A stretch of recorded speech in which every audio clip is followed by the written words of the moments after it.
La palabra del Señor lee de la siguiente manera. Los hombres vinieron de Kiriat Jearim, tomaron el arca del Señor y la llevaron a la casa de Abinadab en la colina y consagraron a Eleazar su hijo para que guardara el arca del Señor. Pero pasó mucho tiempo, 20 años, desde el día en que el arca quedó en Kiriat Jearim. Y toda la casa de Israel añoraba al Señor. Te puedo hacer una pregunta en esta mañana antes de orar. ¿Deseas la presencia del Señor en tu vida? Por favor, piénsalo muy bien. Porque no estoy hablando solamente de un sentimiento, sino estoy hablando de la convicción increíble, del deseo que pasa por encima del sentimiento, el compromiso de ver la presencia de Dios y todo lo que con esto lleva. Cuando Dios está presente, Él desnuda nuestras vidas y nuestra alma. No podemos, ante la presencia de Dios, no podemos jamás y nunca esconder nada de lo que somos. Pero a la misma vez es la seguridad de que el amor de Dios y la gracia de Dios ante su presencia es más grande que nuestro pecado. Pero la pregunta en esta mañana es si realmente por encima de todas las cosas, por encima de todas las circunstancias y todas las situaciones, tú deseas ver la gloria de Dios. ¿La deseas? Entonces acompáñame en oración. Vamos a orar dando gracias a Dios por su palabra. Dios bueno, Dios eterno, te damos gracias, Señor, por lo que tú hablas aquí en tu palabra, por lo que tú tienes para nosotros en esta mañana. Yo te ruego en el nombre de Cristo y por el poder de tu Espíritu, yo te ruego, Señor, habla a la vida de tu iglesia. Toca el corazón de cada persona aquí en esta mañana, incluyéndome a mí. Que tu Espíritu Santo, Señor, nos conmueva de tal manera que no tengamos otra opción, pero ver tu rostro en esta mañana. Esta es mi oración, en el nombre de Jesús. Y el pueblo de Dios dice, amén y amén. Gracias. Puedes tomar asiento. Como te estaba diciendo, hoy terminamos esta serie de mensajes que tiene que ver con este tema increíble, precioso que vemos en esta historia, una iglesia, un pueblo, más que una iglesia, un pueblo, una nación que añoraba la presencia de Dios. Y voy a repasar lo más rápido que pueda lo que está ocurriendo en este capítulo. Venimos del libro de Jueces, un libro que habla de la historia oscura del pueblo de Israel, una historia que tenía altas y bajas. Lo vemos a través de todo el libro de Jueces.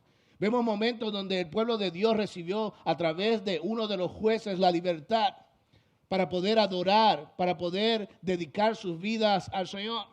Pero también vemos momentos oscuros donde el pueblo se olvidó, escucha esta palabra, se olvidó del poder, se olvidó de la gracia, se olvidó de la fidelidad de Dios.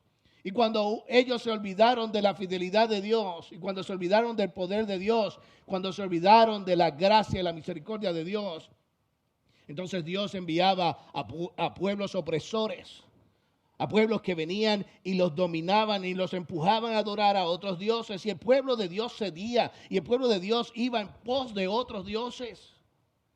Y lamentablemente estas naciones, estos enemigos oprimían al pueblo de Israel. Eran momentos de altas y momentos de bajas. Se parece mucho a la iglesia de hoy en día, a los hombres y mujeres que componemos la iglesia de Dios. Muchas veces tenemos momentos increíbles donde vemos la mano de Dios, la presencia de Dios, la gloria de Dios. Entonces rendimos honor a quien honor merece. Y déjame decirte, el único que merece el honor y la gloria en este lugar es Dios. ¿Tú estás de acuerdo, verdad? Pues di amén bien fuerte, ¿ah? Pero hay momentos, vamos a ser honestos. En esta mañana, muchos de nosotros, en algún momento de nuestra historia, cedemos a los dioses de este mundo y le damos a ellos el lugar.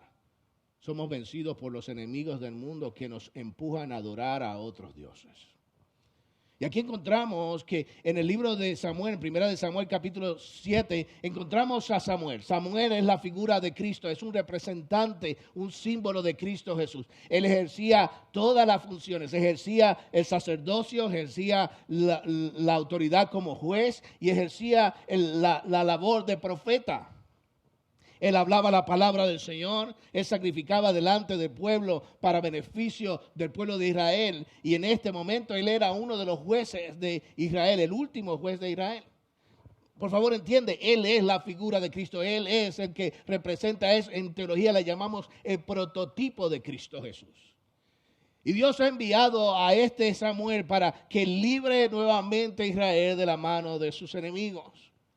Y nos encontramos aquí en un momento donde el pueblo de Israel no podía disfrutar de la presencia de Dios porque el símbolo de su presencia, el arca, el lugar donde Dios se presentaba, donde Dios venía y se revelaba a su pueblo, ahora no estaba allí en el lugar de la adoración. Y dijimos que llegó un momento en que el pueblo de Israel, de alguna forma o manera, el pueblo de Israel se olvidó de la adoración a Dios y tarde o temprano terminó deseando, añorando la presencia de Dios mismo. Por eso te pregunté esta mañana, ¿añoras tú, deseas tú la presencia de Dios? No estoy hablando del sentimiento de venir a la iglesia solamente, eso es parte de, realmente si tú deseas la presencia de Dios, quieres desearla junto con el pueblo de Dios, no solo. Pero la pregunta es, si tú realmente quieres que Dios sea tu guía, que llegue ese momento donde tú puedas casi verle el rostro de Dios. Yo sé que la iglesia de Dios, tú y yo vivimos por fe.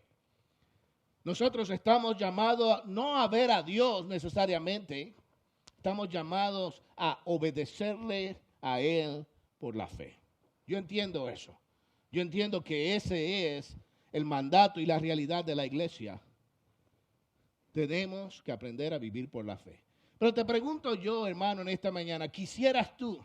De eso se trata todo estos mensajes. ¿Quisieras tú que aparte de la fe, aparte de vivir por la fe, quisieras tú experimentar la gloria de Dios, la presencia inconfundible, el momento donde la fe, escúchame, la fe y el poder de Dios se unen y tú puedes no solamente, escúchame, vivir por la fe, pero aún más allá, sentir que se te paren los pelos porque sabes que Dios está allí.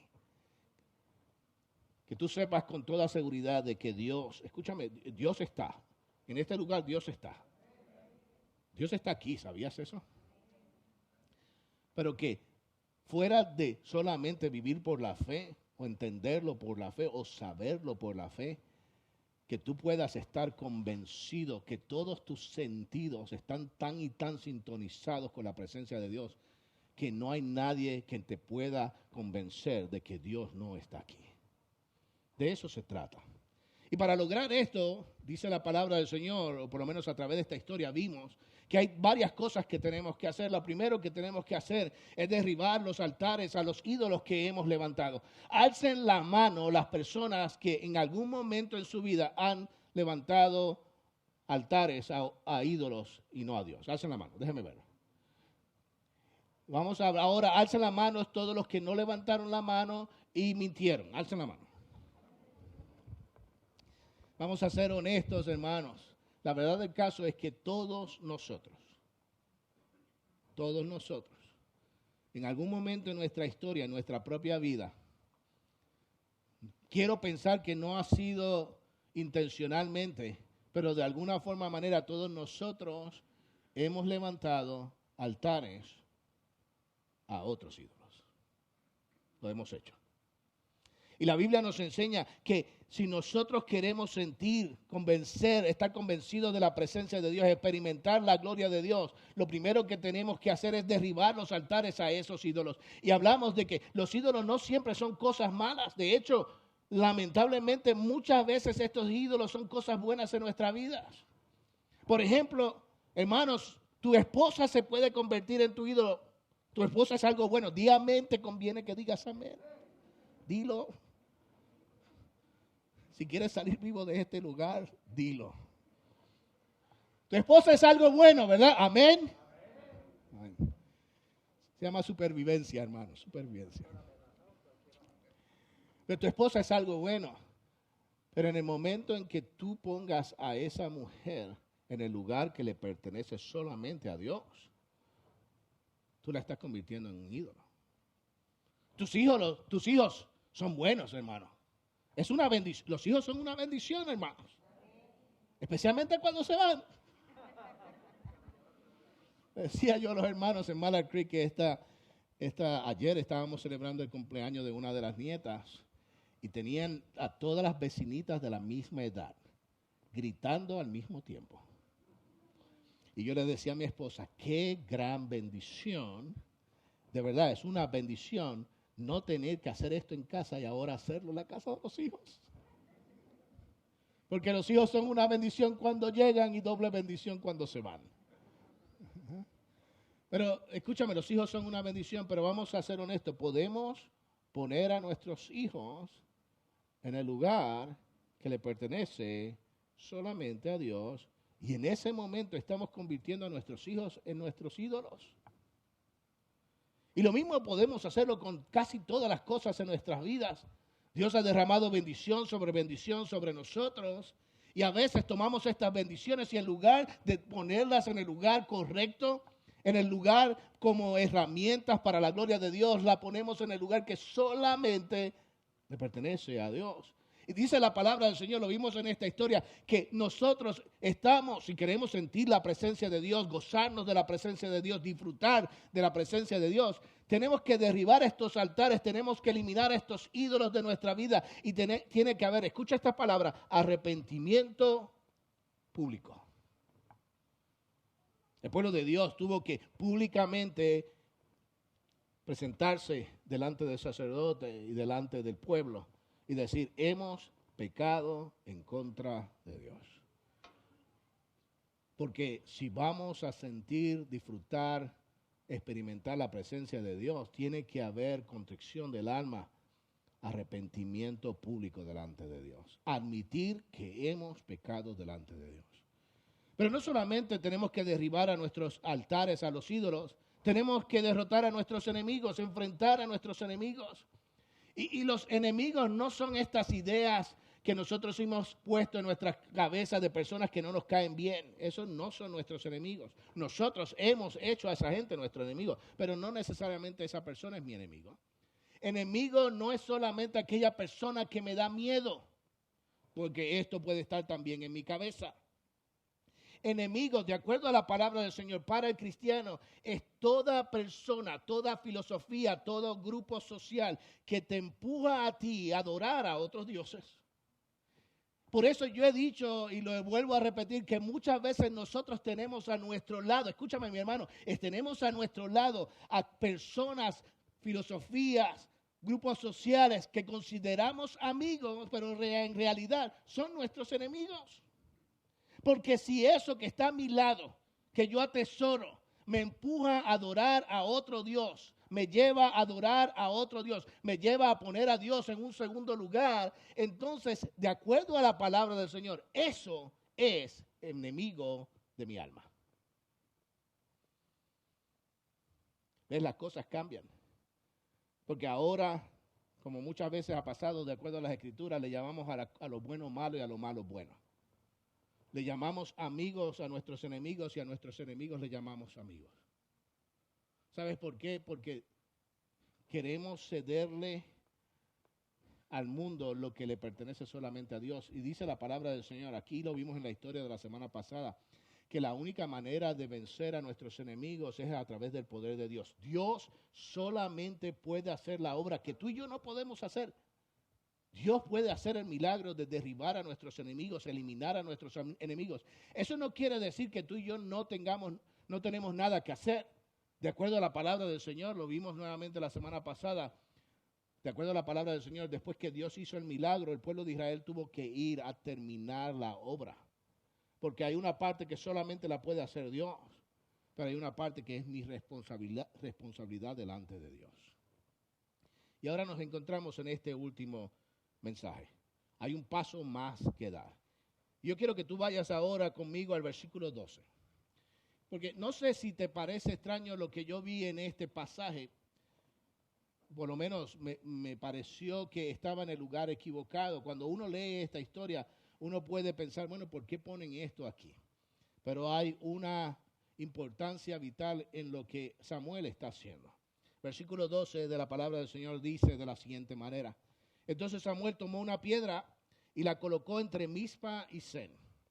Y la llamó Ebenezer y dijo, hasta aquí nos ha ayudado el Señor. Los filisteos fueron sometidos y no volvieron más dentro de los límites de Israel.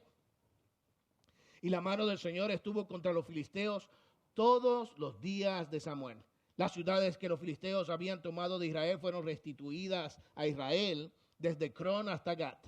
E Israel libró su territorio de la mano de los filisteos y hubo paz entre Israel y los amorreos. Aquí estamos encontrando las consecuencias de la obra milagrosa de Dios y la responsabilidad cumplida del pueblo de Israel. Pero nota que al principio de este pasaje, en el versículo 12, Samuel hace algo que yo creo que es de vital importancia, aunque puede parecer raro. Dicho sea de paso, esto es algo que ocurre en una cantidad enorme de historias en la Biblia. Muchos personajes y muchos líderes hacen lo que Samuel hizo. Y es mi argumento en esta mañana que nosotros como iglesia, como creyentes, como pueblo de Dios, deberíamos acostumbrarnos a hacer exactamente lo mismo. Dice la palabra del Señor en Samuel, que cuando vio el poder de Dios desplegado, la obra de Dios, el milagro de Dios, cuando vio Samuel que los israelitas hicieron lo que se supone ellos hicieran, terminar el trabajo, dice la palabra del Señor que Samuel levantó un memorial. Pastor, ¿cuál es la importancia de eso? Es importante porque, vamos a ser honestos, es importante que levantemos memorial en primer lugar porque nosotros somos gente olvidadiza. Porque estamos tan acostumbrados a olvidar lo que Dios ha hecho, que se necesitan momentos en nuestra historia, lugares donde podamos recordar el poder de Dios. Y déjame hablarte de 3 cosas que debemos recordar. ¿Y por qué debemos recordar? El primero, debemos recordar el poder de Dios. ¿Tú sabías que Dios es un Dios de poder? ¿Tú lo crees que Dios es un Dios de poder?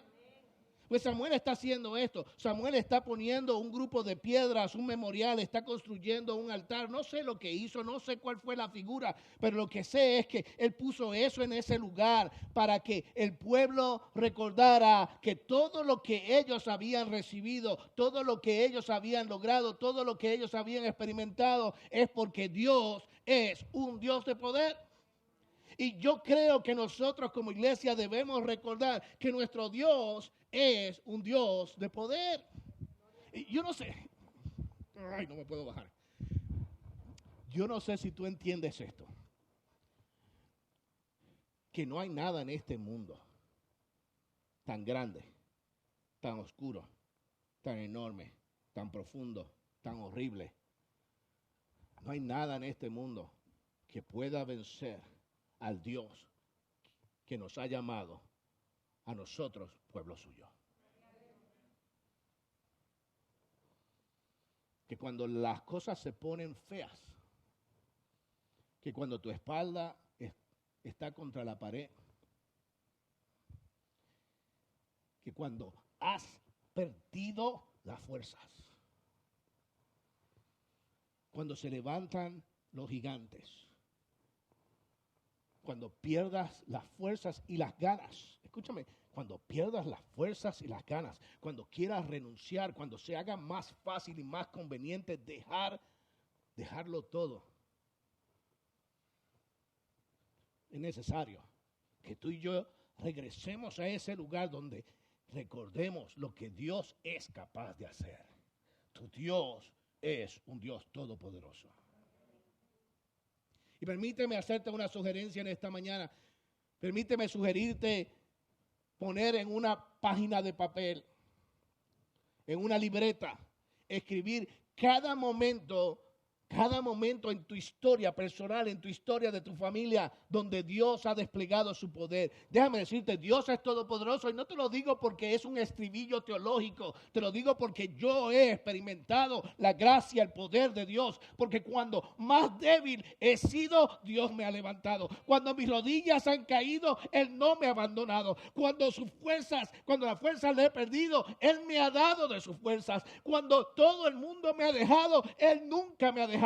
Cuando mis enemigos se han levantado, Él ha estado presente y me ha dado la victoria. Porque no hay Dios y nunca habrá Dios como mi Dios. Pero, espérate. Pero ¿de qué vale yo decirlo desde el púlpito y no recordar cada evento, cada momento en que Dios ha estado presente en mi vida? Porque si no hago esto, escúchame mi hermano, si Samuel no hubiese hecho esto, el pueblo de Dios todavía hubiese olvidado lo que Dios había hecho. Yo no sé cuál es tu enemigo en esta mañana. Yo no sé cuál es tu enemigo. Quizás es la soledad.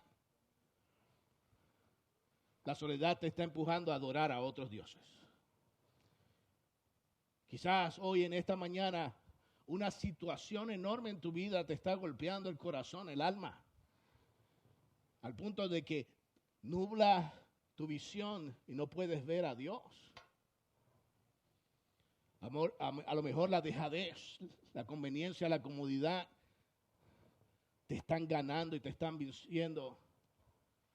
Y quieres dejarlo todo, abandonarlo todo porque es más fácil seguir la filosofía de este mundo que te dice que Dios es segundo, que lo demás es más importante. Yo no sé cuál es tu enemigo en esta mañana. Pero te pediría un favor. Te pediría que vayas a ese momento en que tú eras débil. Ese momento en que estabas casi muerto. Ese momento cuando estuviste a punto de perderlo todo.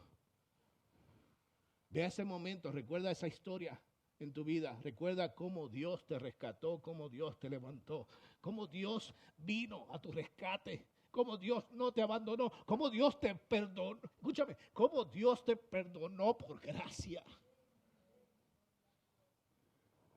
Cuando lo pudiste haber perdido todo, cómo Dios te perdonó. Samuel estaba dejando un memorial para que el pueblo recordara que su Dios es un Dios de poder. Y yo quiero repetir estas palabras: tu Dios es un Dios de poder. Pero no solamente para eso. Yo quiero que tú vayas nuevamente al versículo 12. Ve conmigo a ese versículo 12.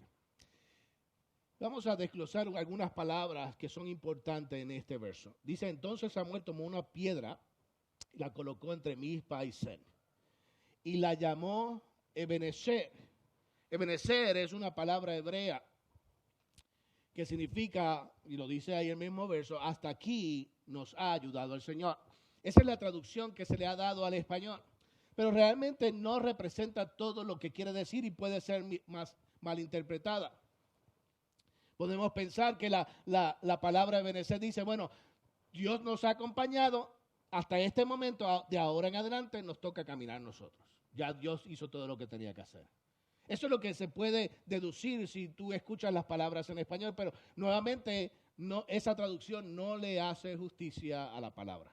Porque Ebenezer no significa que Dios llegó hasta aquí y ya lo demás lo podemos hacer nosotros. Ya Dios hizo lo suyo y lo otro nos toca a nosotros, la iglesia. No, eso no es lo que quiere decir.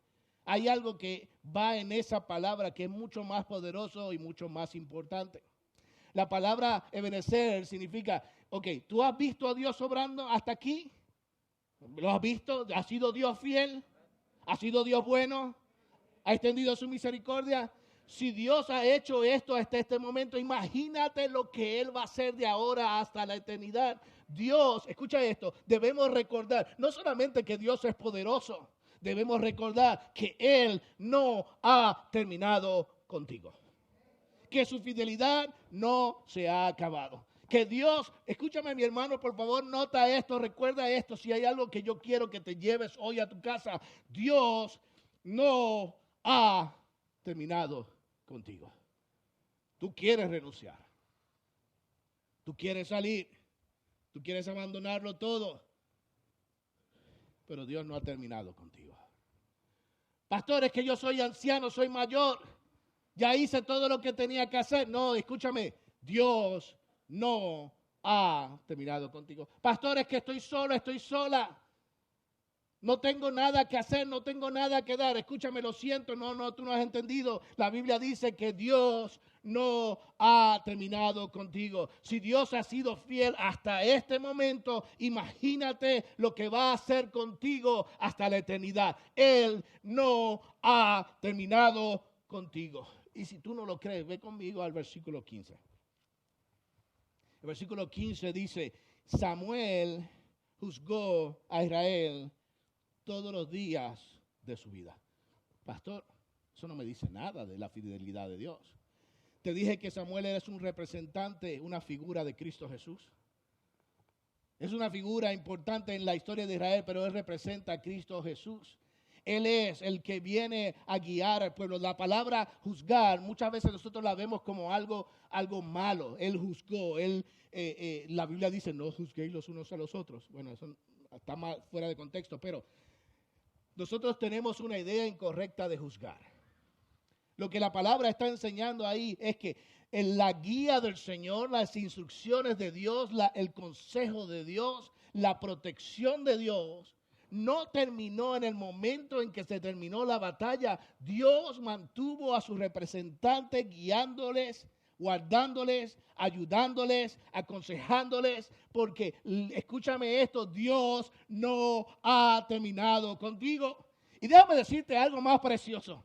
El representante de Dios, que es más grande que Samuel, que es más enorme, que es más perfecto, el que no solamente ejerció el sacerdocio, sino que se entregó a sí mismo por nosotros. Él está con nosotros. Él es nuestro juez. Él es nuestro rey. Él es nuestro sacerdote. Él es nuestro profeta. Y Él no ha terminado contigo, aunque Él está en la presencia de Dios, porque Él está en la presencia de Dios. Envió a su Santo Espíritu para que nos acompañe. Dios no ha terminado contigo. Pero se nos olvida. Se nos olvida que Dios no nos abandona. Se nos olvida que su gracia es suficiente. Permitimos que el temor, que el dolor, que la adversidad, que este mundo sea más grande que la labor, la obra que Dios quiere hacer en nuestras vidas. Por eso es importante, hermano, es importante recordar el poder de Dios y la fidelidad de Dios sobre tu vida. Yo sé que cuando te haga esta pregunta tú vas a decir amén, gloria a Dios, aleluya, pero quiero que te detengas por un segundo y la pienses. ¿Ha sido Dios bueno contigo? Yo sé que sí. Pero si voy a ti personalmente y te pregunto, ¿puedes contarme una historia de la fidelidad de Dios sobre tu vida? ¿Podrías contarla? ¿Podrías decirme, mira, sí, pastor, Dios fue fiel conmigo? Y aquí me lo demostró. Dios es fiel, pero aquí me lo demostró de una forma tan increíble. Yo no me voy a cansar jamás de contarle al mundo que Dios es bueno. Sofía estaba cantando esa canción. Estaba cantando que Dios es bueno. Y yo me preguntaba en mi mente, ¿la iglesia de Dios está entendiendo lo que canta? Que no me voy a cansar jamás de contarle al mundo, decirle al mundo que Dios es bueno. Dios ha sido bueno contigo. Yo lo sé. Pero debemos recordarlo constantemente para que en el altar, escúchame, en el altar que le pertenece solo a Dios, no hayan ídolos adicionales. Para que tus enemigos no tengan autoridad sobre tu vida, tienes que recordar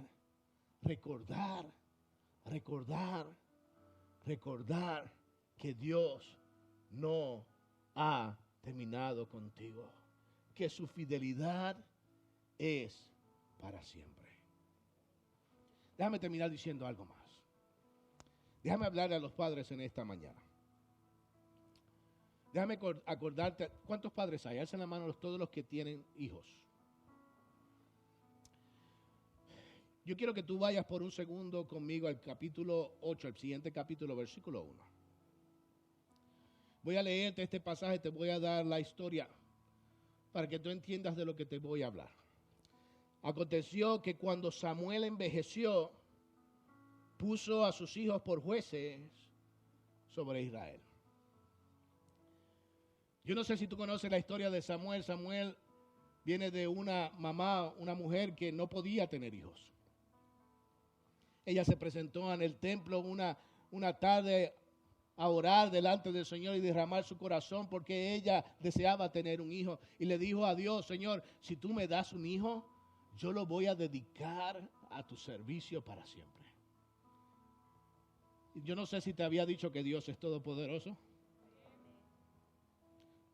Le dio a esta mujer un hijo.